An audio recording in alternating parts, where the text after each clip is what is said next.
For DMs, getting to know your players can help inform what you need to include and focus on to keep your players invested in your game. For players, knowing what type of DM you have will help inform about how much you may or may not enjoy their DMing style. In today's episode, we start our Knowing Your Players series with the Method Actor and how we can keep them interested in our game. I'm Cody, and this is Critical Tutor. This series will be pulling from the player types outlined in the book Robin's Law of Good Game Mastering, while also looking at the YouTube series LARPs and how they highlight the different types of players in their show. It is worth noting that everybody falls into each of the different types, and just because someone is classified as one type or another doesn't mean they don't care about the other aspects of the game. The Method Actor, the player who wants to dive into their characters' heads and enjoy rich roleplay scenarios. This person may show up to the game in full cosplay. This player would often prefer the chance to negotiate their way out of situations than to fight their way out. Bringing an over-the-top accent and larger-than-life character to the table, the method actor often brings amazing energy to the table. Having a method actor can be a great thing. It often gets the table invested and more involved in the game, but depending on the party, and if they oppose the method actor, it can slow the game down. As a DM, we need to find ways to mitigate this while also encouraging the method actor to include other players in roleplaying. If you have a table of players who prefer combat to roleplay and only one or two method actors, this can be a tricky balance. Oftentimes, the method actor will bring the game to a standstill over a moral dilemma of some kind as they explore their character's psyche. If their character is morally opposed to the rest of the group, it can interfere with the flow of the game. It is important to let the method actor state their moral objections and become their character. If it becomes too much of an issue, you may have to talk to the player about it out of character or send them to this video. Critical Role is a great reference for both method actors and storytellers, and there's a lot we can learn from them. In Exandria Unlimited, Liam's character Orem is morally opposed to the rest of the group. Liam navigates this perfectly, both allowing his character to state his qualms with an upcoming mission and exploring his character at the table, while also allowing the game and story to continue. I'm happy to be involved, but I would like to propose that we bring the city guard into it. You mean while she's up there, we go out and call them in? Well, here's the thing. What if we go talk to these people at the Darkwater Street that she was talking about, and what if they're like big assholes? Yeah. Would you feel better about it then? Not really, no. Man, I can't get a read on you. We're not gonna make you do anything that you really don't feel uncomfortable with. That's all of this.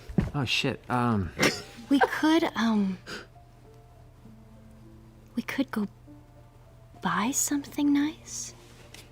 Oh yeah, that's a good idea. Give that to her if that makes you feel a little bit more comfortable with being a criminal. I'd like to try to find out more about who she works for. which we can probably do by asking around now that we have a name. I got some old friends who can maybe stop by and see if they got some information.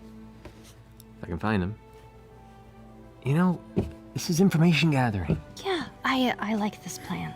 Thank you. We go there, we just do some simple snooping, recon, and just maybe figure out who she is. And then maybe we'll see what happens from there. Look, I speak for all of us, and that's a big responsibility.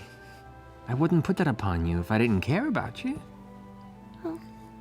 You met me a week ago, and we don't remember 6 of those 7 days.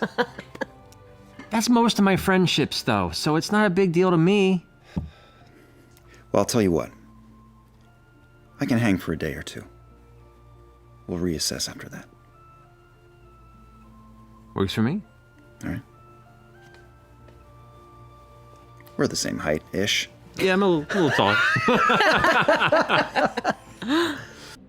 If you are a method actor, this is a perfect example of how to interact at the table while still finding a way to work with the group. This interaction also allows Matt to play off Liam and enjoy a good bit of roleplay without getting in the way of the fun of the table. Liam opened up this conversation knowing that he was going to allow his character to eventually be persuaded, but he also trusted his other players to make good enough reasons to persuade his. If you're a DM with a method actor who often opposes the group, it is important that you have logical and reasonable outs that you can introduce as a quest-giving NPC if these standstills last too long.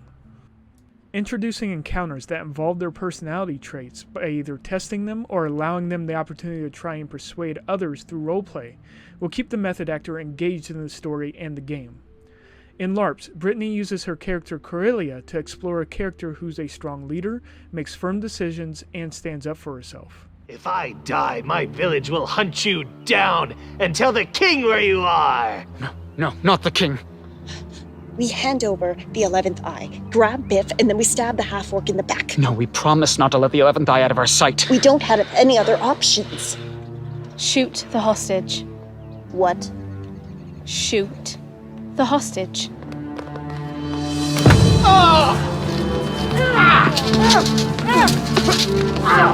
Stunning block!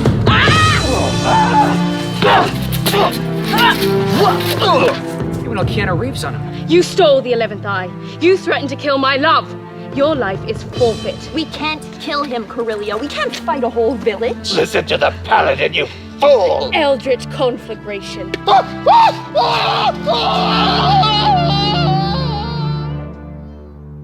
Corellia, that was too risky. We won, did we not? We should have played it safe. When you've won the heavy hand of leadership, you'll make that call. This time you have to come for a drink with us. Sorry, I can't after work. Oh, come on. Britt, for the record, my plan would have worked. Oh, it probably would have. I'm sorry. You shot me, you dick. Corellia is at odds with Brittany's own personality, but she uses Corellia to grow in real life. It is important to note that the method actor will often choose characters who are very different from themselves in order to explore a completely different person. Allow them to explore this character as they often have characteristics the player wishes they could have more of in real life. And that's the beauty of D&D, getting to explore these characteristics and create new memories around the table to influence your real life personality. Whether it's because the method actor wishes to see the characteristics within themselves or wishes to relate better with others, the method actor can be a delight to have at the table. That's all for this episode, guys. Let me know what you have done to keep a method actor invested in your game or what tools you may use in the future. If you haven't seen the series LARPs, I can't recommend it enough. It does an amazing job of highlighting how gaming interacts with your real life and relationships. I'll leave a link to their playlist down in the description below. As always, don't forget to like and subscribe to the channel for more ways to level up your game. Until next time, this has been Critical Tutor.